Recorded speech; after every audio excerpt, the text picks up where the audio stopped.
What is going on, guys? In today's video I will show you the best Chaos Demon Witch build in Path of Exile 2. So in this guide I will give you a quick overview of the setup. Then I will explain what skill gems and upgrades should you focus on. Then as well we'll see what is the best gear and how to get it for both leveling and endgame. And then finally we will go over the passive tree, attributes, your skill rotations, and even what Atlas passive should you use. So we will be able to get the highest chaos damage possible and much more. If you're looking for this build on the website, then click my link in this video description or the pinned comment. This setup is known as the Chaos Demon build, which has low life but very high energy shield, where you are constantly balancing your health bar as a resource to fuel your demon flame. The more flame stacks you get, the more damage you deal, but the harder your form is to maintain. However, this build is very cheap to acquire, and very strong already in the beginning stages of progression. On top of this, for our gear we want to build as high life regeneration as possible. So if you like to destroy everything that stands in your way, and don't mind a bit of a build up to get to the highest damage possible, then this is the one for you.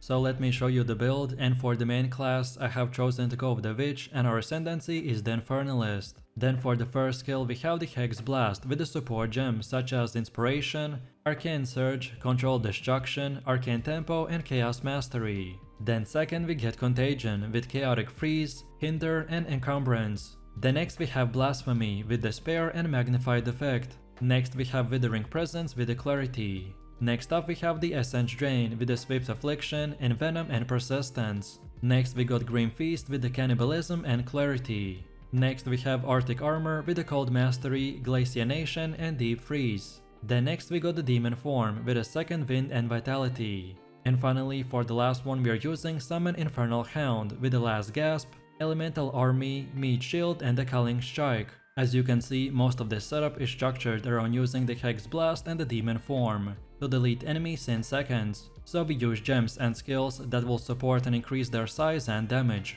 while the rest are powerful buffs and utility skills that usually get activated in the background. Next we also have a leveling build in case if you're starting your journey from level 0 and you want to use it up until about level 25, where you should start getting our most important skills. So first off we have the Contagion with the Chaotic Freeze and the Hinder. Then next we have Essence Drain with the Arcane Tempo and Control Destruction. Next we got the Unearth with the Minion Instability and Fire Infusion. And finally we are using the Skeletal Warrior with the Meat Shield and Elemental Army. This is your basic setup up until you get our build's two most important skills. In the early stages of progression we are using the Contagion and the Essence Drain as our main ability combo, as they are very powerful especially at the beginning.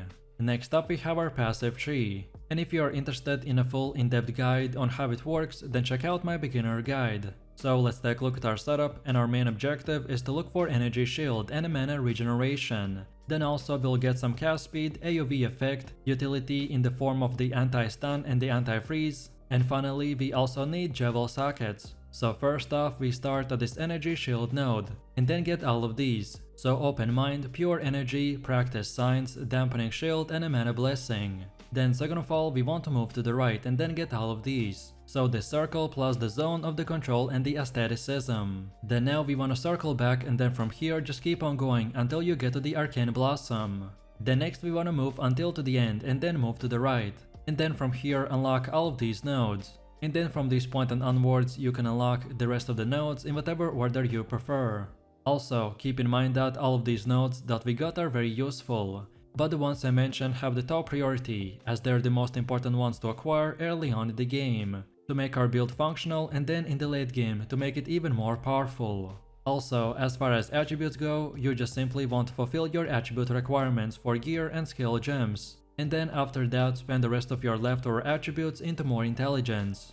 And then now let's go all the way to the middle again, and for ascendancy build this is what we have. So at the beginning you want to unlock the Demonic Possession to get the Demon Form skill, then second get the Loyal Hellhound, then next we want to go with the Altered Flesh, and then finally go with the Small Spell node and the Mana node. In PoE 2 earning skill points take a lot of hard work, so it will be very smart not to spend your points recklessly. Of course you can refund them later, but only at a cost. So following a specific setup is extremely useful. If you're following this build, then make sure to not to deviate from it, as some of the decisions that I made might not make sense at first, but is going to pay off later. So feel free to use the exact same path as I have right here, and don't forget to check this video's description to find the link for this website, and this should make it easier for you to follow the tree.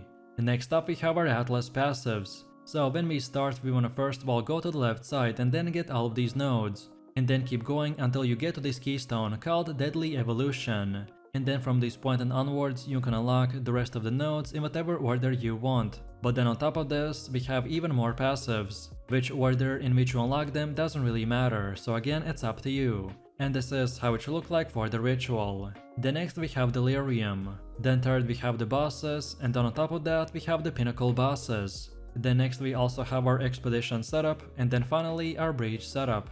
Next we have our gear. This time our weapon and the offhand doesn't really matter, because when we transform into the demon form, which is going to be pretty much 24/7, then the game stops scaling the damage from our weapon, so which one you choose doesn't really matter. But then while you're leveling and not yet ready to take the leap into the main demon form, then for the weapon and the offhand you want to go with the attuned wand and the crystal focus. While for bonuses, you want pretty much anything that will increase your spell damage and life regeneration. Then for helmet we have the expert chain tiara with the energy shield. And for more we want max and increased energy shield, then also max mana and fire and cold resistance, as well as life regen every second.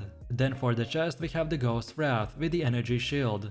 And for more we got max energy shield, chaos resistance, and most importantly 50% of the max life is now converted to the energy shield. This is yet another reason of why we want to build life and shield as high as possible. But like per most of my builds, this item is not required, and you can go with similar chest pieces as well. But if you're looking for the best in slot, then this is the one for you. Then for the belt we have the utility belt with 20% flask recovery, and for bonus stats we got max mana, cold and lightning resistance, as well as life regeneration per second. Then for gloves we got the expert Sombri gloves with the energy shield, and for more we got max and increased energy shield, then max mana, and finally fire, cold and lightning resistance. Then for boots we're using the expert feathered sandals with the energy shield, and for more we got increased movement speed, max energy shield, max mana, fire and cold resistance, as well as life regen every second. Then for the first ring we got the Minx heart. Again, this is not required, but for bonuses we got chaos resistance, reduced max life, but now we gain from 30 to 40% more damage as extra chaos damage.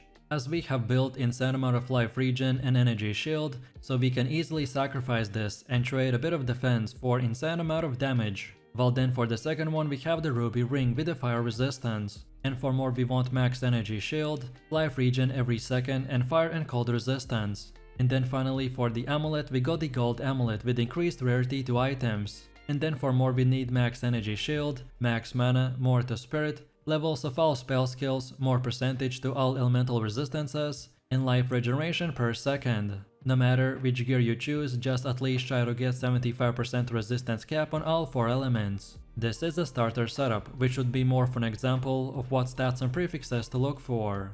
Then next we have runes. During early item progression, most gear is sacred with resistant runes. However, once your elemental resistances have been capped and resistant runes are no longer necessary, then you want to opt in to increase your maximum life with body runes or consider sacting a soul core. So right now on everything, so the weapon, chest, head and etc, we are just using the iron rune.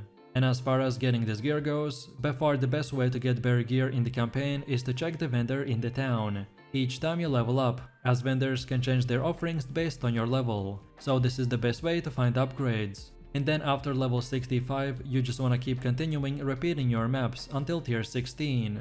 And again, for more in-depth tutorial, check out my gearing guide video. Then on top of this, we need quickly look into the charms. Charms are incredibly useful, as by having the right one equipped at the right time can save you from dying. If you are struggling with certain bosses, then look into what damage type they are using, and then use that specific charm to increase your resistance. For me personally, I like to use the stone charm for stuns. Then second we get the Taving charm for when I become frozen. And then finally we got the Amethyst charm for chaos damage. But as I said, which one you choose will entirely depend on the enemies that you are fighting. So feel free to experiment and mix and match. And now finally, let's quickly take a look at how this build will work. And as you can see from the gameplay, this is one of the easiest and simplest builds in the game. So our main rotation is just to spam the Contagion and a Hex Blast for easy to kill monsters, which are most of our targets. But then specifically for bosses, you then want to use the Contagion, then afterwards the Ascendancy, and then finish it off with the Hex Blast. This will give you a great buff and insane amount of chaos damage for single targets. And finally, if you're low geared and run into a mana problem, especially against bosses, then try to get one Javel with the mana on kill or mana on kill from the offhand. Also, this might sound obvious, especially at the beginning, when you may not have unlocked the mana on kill, but if you run out of mana, then just simply cast less skills and wait. You will be doing very high damage anyways, so casting few less skills won't really impact the gameplay that much, but it may reduce your mana consumption, especially if you're undergeared or underleveled.